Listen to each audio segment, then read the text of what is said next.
Information hub के नाजरीन अस्सलामु अलैकुम। मैं हूं आपका होस्ट तैयब मुनव्वर।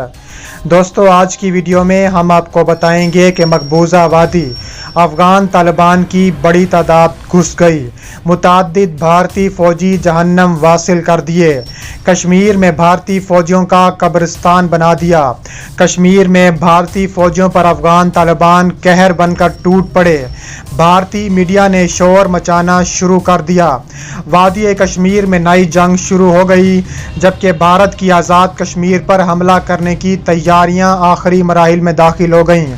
दूसरी जानिब से सदारती उम्मीदवार जो बाइडन ने सदर बनने के बाद कश्मीर के हवाले से बड़े मंसूबे का ऐलान कर दिया। भारत पर सख्ता तारी हो गया, पूरी दुनिया में कोहराम मच गया। वीडियो में आगे बढ़ने से पहले अगर आप पाकिस्तान से मोहब्बत करते हैं तो हमारी वीडियो को एक लाइक ज़रूर करें और नीचे चैनल को सब्सक्राइब करके बेल आइकन पर क्लिक कर दें। दोस्तों, मकबूजा वादी में हालात एक बार फिर कशीदा हो गए हैं। अफ़गान तालिबान की टोलियां भरकर मकबूजा कश्मीर में घुस गईं, मुतअद्दिद भारतीय फ़ौजी जहन्नम वासिल हो गए, कश्मीर में भारतीय फ़ौजियों का कब्रिस्तान बना दिया गया, कश्मीर में भारतीय फ़ौजियों पर अफ़गान तालिबान कहर बनकर टूट पड़े हैं। चीन के साथ मौजूदा कशीदगी के पेश नज़र मकबूजा वादी में नए सिरे से झड़पों का आगाज़ हो चुका है। भारत ने अपनी हार का गुस्सा मजलूम कश्मीरियों पर निकालना शुरू कर दिया है, लेकिन ताज़ा तरीन खबर के मुताबिक लद्दाख के बाद कश्मीर में भी भारतीय फ़ौज के खिलाफ बड़ा क्रैकडाउन होने जा रहा है। लद्दाख के बाद मकबूजा वादी में भारतीय फ़ौज की बड़ी मुश्किल खड़ी हो गई है, जिस पर भारतीय मीडिया ने शोर मचाना शुरू कर दिया है। 200 मकबूजा वादी में भारतीय फ़ौज और मुजाहिदीन के मबैन झड़पों का सिलसिला एक बार फिर जोर पकड़ चुका है। ज़राए के मुताबिक मकबूजा वादी में हालात एक बार फिर सख्त कशीदा हो चुके हैं। ज़राए के हवाले से कहा जा रहा है कि आज से चंद रोज़ कबल सोशल मीडिया पर एक खबर चली थी कि अफ़गान तालिबान के नुमाइंदे मकबूजा वादी में देखे गए हैं। उसकी भारतीय फ़ौज ने उनकी तलाश के लिए घर घर छापा मारना शुरू कर दिया है, लेकिन अफ़गान तालिबान ने छुप छुप कर भारतीय फ़ौज पर हमले शुरू कर दिए हैं। भारतीय फ़ौज के हाथ कोई ऐसा शख्स नहीं लगा जिसका ताल्लुक अफ़गान तालिबान के साथ साबित कर सकें, लेकिन अफ़गान तालिबान छुपके से भारतीय फ़ौजों को जहन्नुम रसीद कर रहे हैं। कल होने वाली एक झड़प के दौरान भारतीय फ़ौज ने 5 मुजाहिदीन के साथ 6 साला बच्चे को शहीद कर दिया। ज़राए के मुताबिक पुलिस ऑफिसर का कहना है कि बच्चा उस गाड़ी में मौजूद था जो मुजाहिदीन और भारतीय फ़ौज के मबैन होने वाली झड़प की जगह से गुजर रही थी। पुलिस अफसर के मुताबिक बच्चा और एक फ़ौजी अफसर मुजाहिदीन की फायरिंग से ज़ख्मी हो गए, जिसके बायस वो अस्पताल मुंतकिल किए जा रहा था, लेकिन वो अस्पताल में दम तोड़ गए हैं। भारतीय फ़ौज के तर्जुमान का कहना है कि चीन के इलाके में 20 घंटे तक होने वाली झड़प में 3 मुजाहिदीन भी शहीद हुए हैं। ज़राए के मुताबिक भारतीय फ़ौज और मुजाहिदीन के मबैन होने वाली इस झड़प से कबल भारतीय फ़ौज ने मुख्तलिफ झड़पों में 11 मुजाहिदीन को शहीद कर दिया था। ज़राए का यह भी कहना है कि भारत में जारी कोरोना लॉकडाउन के पेश नज़र भारतीय फ़ौज ने मुजाहिदीन के खिलाफ ऑपरेशन में इजाफा कर दिया है, लेकिन जहां एक जानिब मुजाहिदीन के साथ भारतीय फ़ौज की झड़पों का सिलसिला जारी है, वहीं दूसरी जानिब एक ताज़ा खबर के मुताबिक मकबूजा वादी में गैर मुल्की जंगजुओं की बड़ी तादाद घुस आई है, जिसमें अफ़गानी शामिल हैं, और भारतीय मीडिया ने शोर मचाना शुरू कर दिया है, जबकि चीन के साथ कशीदगी से तवज्जो हटाने के लिए भारत का घिनौना मंसूबा भी सामने आ चुका है। भारत का आज़ाद कश्मीर पर हमला करने का बड़ा मंसूबा मंजर आम पर आ चुका है। जम्मू और कश्मीर पुलिस के एक आला अहदेदार ने हफ्ते के रोज़ बताया कि जनूबी कश्मीर के बालाई इलाकों में तकरीबन 35 गैर मुल्की अस्करियत पसंद सरगर्म हैं।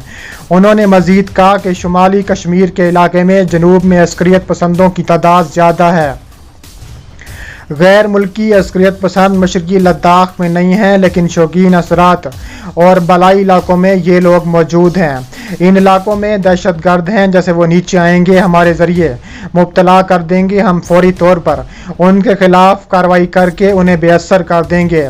ان کا کہنا تھا کہ جنوب میں عسکریت پسندوں کی تعداد بھی زیادہ ہے، لیکن ہم نے شمالی کوریا میں بھی آپریشن شروع کر دیا ہے۔ انہوں نے کہا ہے کہ حالیہ میں سیت پور میں 2 مقامی عسکریت پسند مارے گئے تھے لیکن وہ بہت سارے واقعات میں ملوث تھے۔ وجے کمار نے کہا ہے کہ مئی کے پہلے ہفتے میں شمالی کشمیر میں ہماری طرف سے زیادہ نقصان ہوا، جس سے یہ تاثر پیدا ہوا کہ مجاہدین ہم پر حاوی ہو رہے ہیں، لیکن شمالی کشمیر میں عسکریت پسندوں کی تعداد بھی کم ہے، ہم انہیں جلد ہی غیر مؤثر کر دیں گے۔ جبکہ پیداوار میں جمعے کو ہونے والے حملے کے دوران انہوں نے کہا ہے کہ کچھ لوگ موجود ہیں جو کہ اس واقعے کے عینی شاہد تھے۔ انہوں نے کہا ہے کہ زائد نامی شخص کی شناخت کی ہے جو خود اور اس نے پستول سے فائر کیا، ہم نے نام لے کر FIR درج کی اور ہم جلد ہی اسے پکڑ لیں گے۔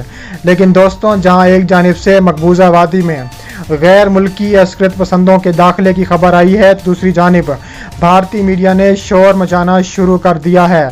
بھارتی میڈیا نے پاکستان کے خلاف نیا محاذ شروع کر دیا ہے، جبکہ بھارت اب اس طاق میں ہے کہ جیسے ہی مقبوضہ وادی میں کوئی پرتشدد واقعہ ہو تو اس کا واقعے کا بہانہ بنا کر آزاد کشمیر پر چڑھ دوڑے۔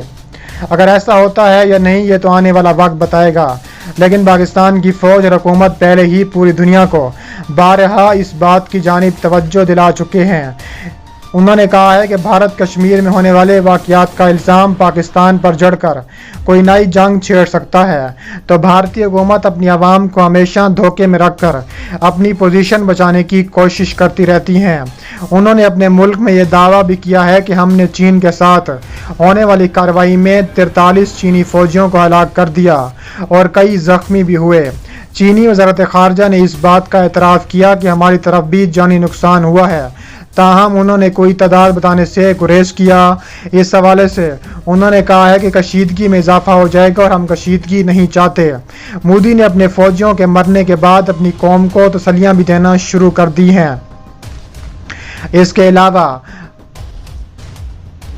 افغان طالبان 165 کلومیٹر کے علاقے میں بھارتی فوج کو پیچھے دھکیل چکے ہیں، جس کی واپسی کا حصول بھارت کے لیے تقریباً ناممکن ہو چکا ہے۔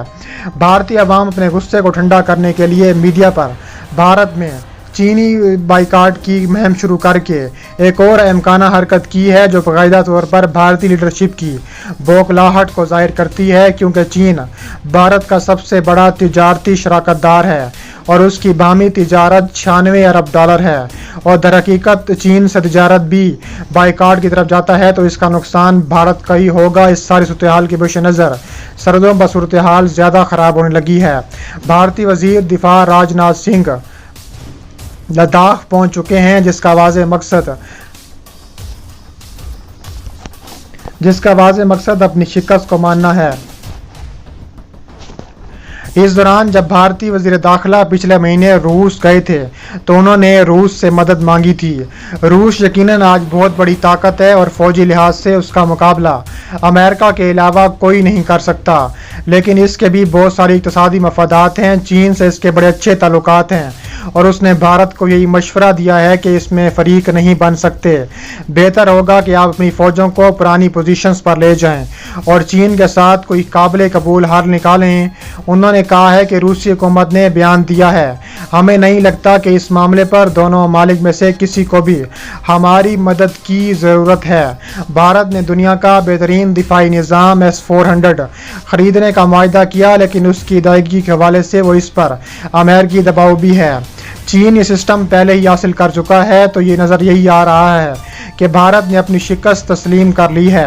مقبوضہ کشمیر میں کور کمانڈر اور بھارت کی جنوبی کمان کے کمانڈر رہنے والے لیفٹیننٹ جنرل رامیشور رائے نے مودی کے بیان پر رد عمل ظاہر کرتے ہوئے ٹویٹ کیا کہ آج انتہائی بدقسمت ہیں اور شکر ادا کرتا ہوں کہ ریٹائرڈ ہو گیا۔ میرا بیٹا فوج میں نہیں ہے۔ بھارت کے ریٹائرڈ فوجی افسروں کی تنظیم کے چیئرمین اور جنرل پولیس نے اس پر تبصرہ کرتے ہوئے کہا ہے کہ جنرل راہیل بھی نرم الفاظ استعمال کیے ہیں۔ कि जनरल राहील ने फिर भी नरम अल्फाज इस्तेमाल किए हैं, तो भारतीय हुकूमत को अंदरूनी तौर पर शदीद दबाव का सामना है, इसलिए वो किसी भी वक्त पाकिस्तान के इलाके में बहाना बनाकर हमला करके अपना फैसला कर सकते हैं। इसके अलावा अब ये देखना है कि क्या चीन के बाद पाकिस्तान के साथ भारत जोर आजमाई करेगा कि नहीं, क्योंकि भारत ये बहाने ढूंढ रहा है किसी तरह आज़ाद कश्मीर पर हमला करके आज़ाद कश्मीर पाकिस्तान से खींच लिया जाए। लेकिन पाकिस्तानी फ़ौज दुनिया की नंबर 1 प्रोफेशनल आर्मी है। भारत की इतनी हिम्मत नहीं कि वो मकबूजा कश्मीर के बाद आज़ाद कश्मीर में घुस सके। अगर भारत ने यह किया तो भारत की तारीख की ये बदतरीन गलतियों में से एक गलती होगी।